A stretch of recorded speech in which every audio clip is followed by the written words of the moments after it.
Hi and welcome to Easy English with Rosanna Roy on Bookmark Tutorials. Today's lesson is on parts of speech in English grammar. And before we move on to the lesson, let me remind you guys to like and subscribe to our channel and stay tuned for more content on English grammar. There are 8 parts of speech: noun, pronoun, verb, adjective, adverb, preposition, conjunction, and interjection. Let's start with nouns. A noun can be the name of a person or a place or a thing. So basically, nouns are naming words. Let's look at some sentences. I live in India. Here, the name of the country is a noun. Jenny is my sister. Jenny, the name of a person, is a noun. I love to play with my dog. The name used to denote an animal is also a noun. Similarly, the names of things such as pen, car, watch are all nouns. Pronouns are used to replace a noun in conversation to help avoid repetition. Let's look at a passage. Rani went out to buy groceries. She left in her car. On the way, she picked up her brother. He had to go to the dentist. She dropped him at the dentist and went to get the groceries by herself. She had car trouble on the way and had to take it to the garage. Notice the use of different pronouns in this passage. Without pronouns, we would have had to say Rani went out to buy groceries. Rani left in Rani's car. That would sound very repetitive and complicated. To solve this issue, we have pronouns. We have subject, object, and possessive pronouns classified based on their function or where they are used. For example, she is a subject pronoun, whereas her is an object pronoun. Verbs are perhaps the most important part of speech in English.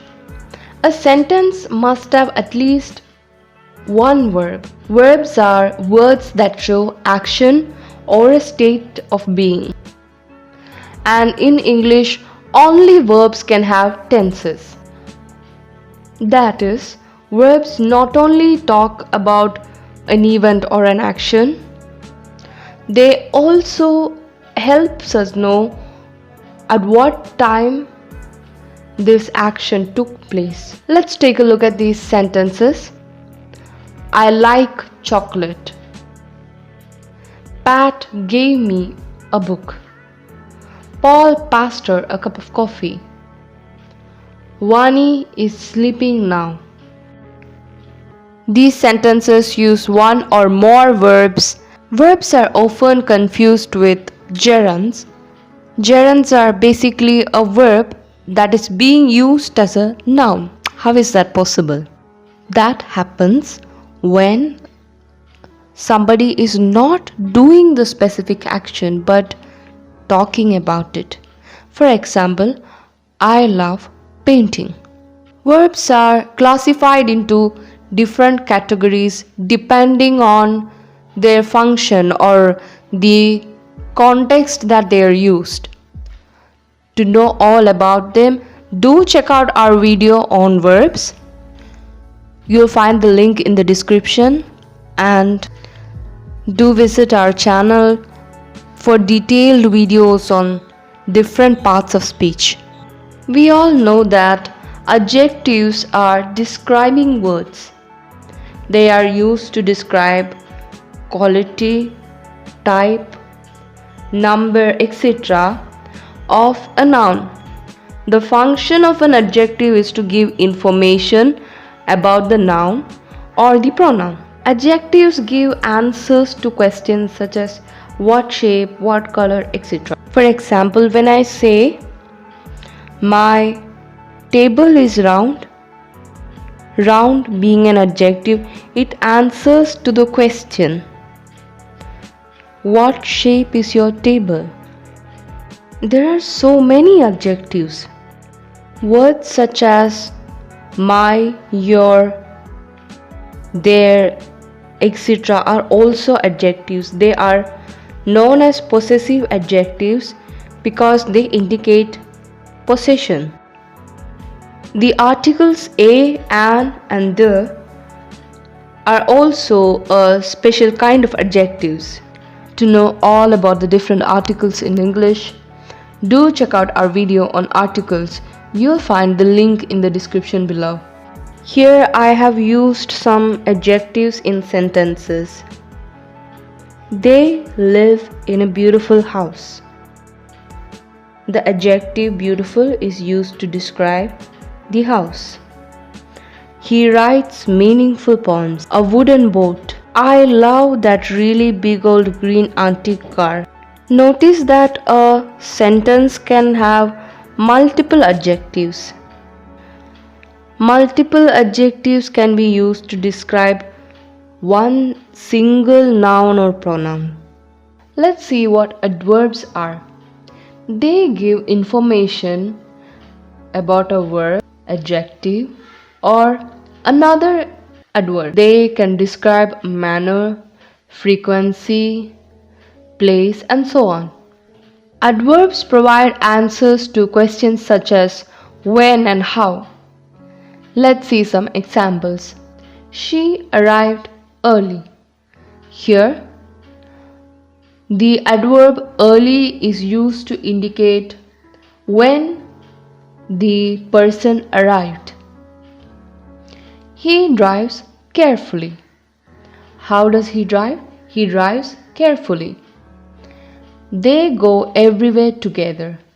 It is terribly cold. This shows the extent of the cold. Let's move on to prepositions.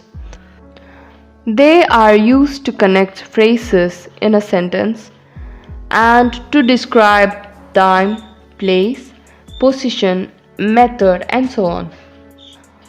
Let's take a closer look at what they do. Look at the highlighted words.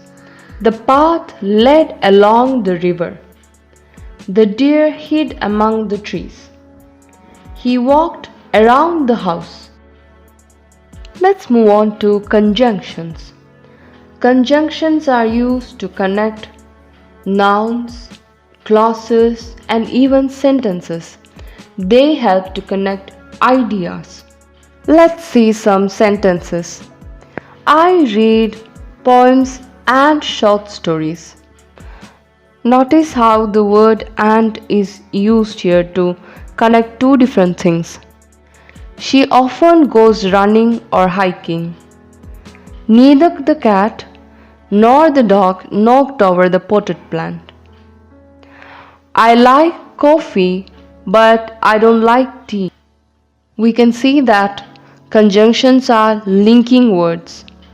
They help us to avoid using multiple sentences. We can combine sentences using conjunctions. Interjections are sudden exclamations. Interjections have no real grammatic value and they remain independent, meaning they don't modify other words and they cannot be modified by other words. They are used more in speech than writing. For example, ouch, that hurt. Hey, over there, wow, that's great. Yuck, this tastes terrible. It is to be noted that when written, interjections are accompanied by an exclamation mark. Hey guys, I hope you found this video helpful. If you did, do hit like and do subscribe to our channel Bookmark Tutorials. We will be posting more videos. Stay tuned for that. And if you have any queries or if you'd like to share something, do share them in the comment section. We would like to hear from you. I hope you have a great day. Bye.